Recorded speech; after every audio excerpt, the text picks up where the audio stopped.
Hi, everybody. Shabbat Shalom, everybody. Hey, Noam and I just want to give you a little something about Shabbat for tonight.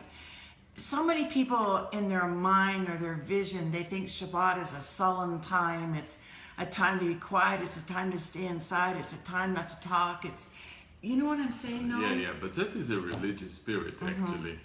Because the religious Jews just put the Sabbath so much on the altar that you need to do so many things in order to be perfect on the Sabbath. Right. That you forget really that the thing is to be really recharged and to have a rest like the Lord has commanded. Right. And so that you will focus on the spirit and not on the physical world, which you do in every day. But a lot of times, even a certain denomination won't even let you sit down and have dinner with your family because it's like against the Sabbath. And I'm thinking, where in the heck did they come from? I mean, that's like nuts, right? But if you hang out with people in Israel that really know the Lord of the Sabbath, it is a joyous time, especially if you hang out with the Cohens. Hello. I mean, we are fun, right? We are fun.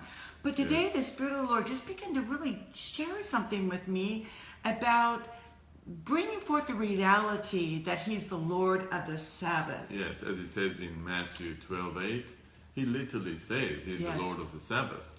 And then later on, He's saying that the Sabbath was made for man and not man for the Sabbath. And like to most people that attend church, what does that mean? You know, I mean, I attend church on Sunday. That's great. So do we. We go to a great church, Redemption to the Nations. Yay! Okay, so we love it, but there's something about the anticipation. So Noam and I want to stir the waters for you, to anticipate. What is it about the Sabbath that the Lord always went to the synagogue, or He was always doing good on the Sabbath, or He was always healing somebody in the synagogue, setting them free of unclean spirits?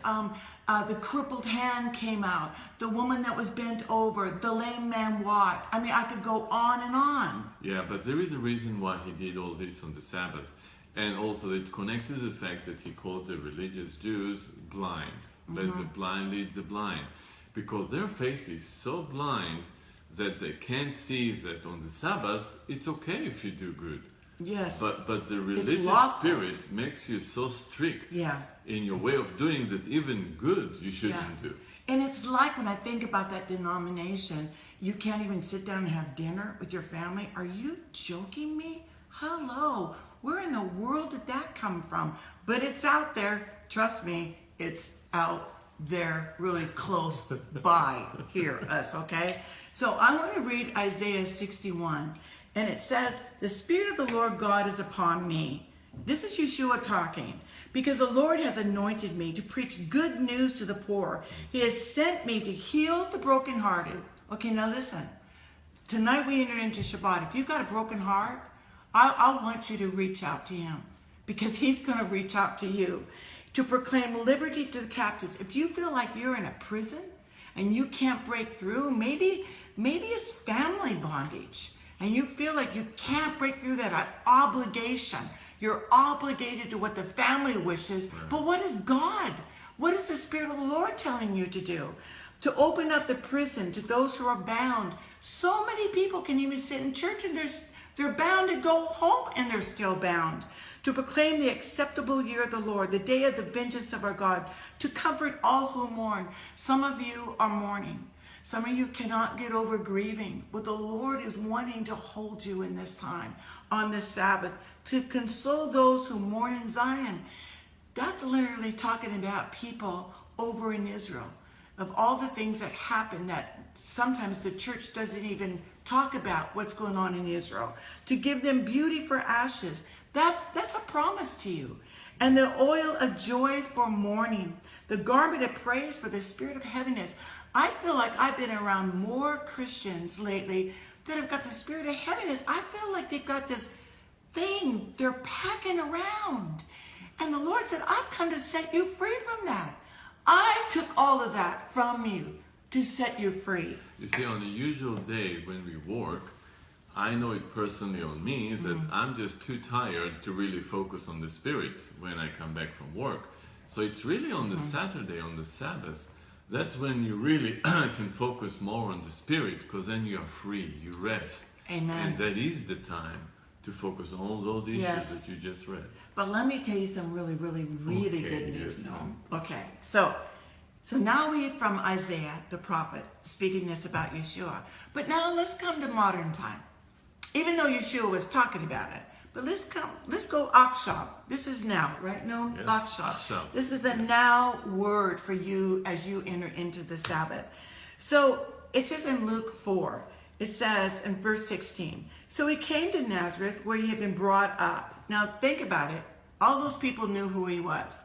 He was the carpenter's son. And yet more than that, he was the mason. He was a mason worker if you study the Hebrew. Not only that, he worked in the vineyards because Nazareth had the biggest vineyard. Well, I'm sure Yeshua stomped the grapes like everybody else. And as was his custom, I want you to get that into your spirit. He went into the synagogue on this Sabbath day, starting Friday night to Saturday night. And he stood up to read, meaning somebody must have asked him. And he was handed the book of the prophet Isaiah, meaning on that Sabbath, exactly on time with the Ruach HaKodesh, the prophet Isaiah was to be read. And when he had opened the book, it wasn't the book, okay? They didn't have books, okay? It was a scroll. Let's just talk about it. And he found a place where it was written, the Spirit of the Lord is upon me. Now this is Akshav, this is now. Because he has anointed me to preach the gospel to the poor. He has sent me to heal the brokenhearted, to proclaim liberty to the captives, and the recovery of sight to the blind, to set at liberty those who are oppressed with sickness, with disease, to proclaim the acceptable year of the Lord. Then he closed the scroll, and he gave it back to the attendant, and he sat down. And all eyes were fastened on him. The good news here is when he sat down in the rabbi's place. Meaning, as I sit down, this is finished. This is finished. Everything of what I said is fulfilled in me.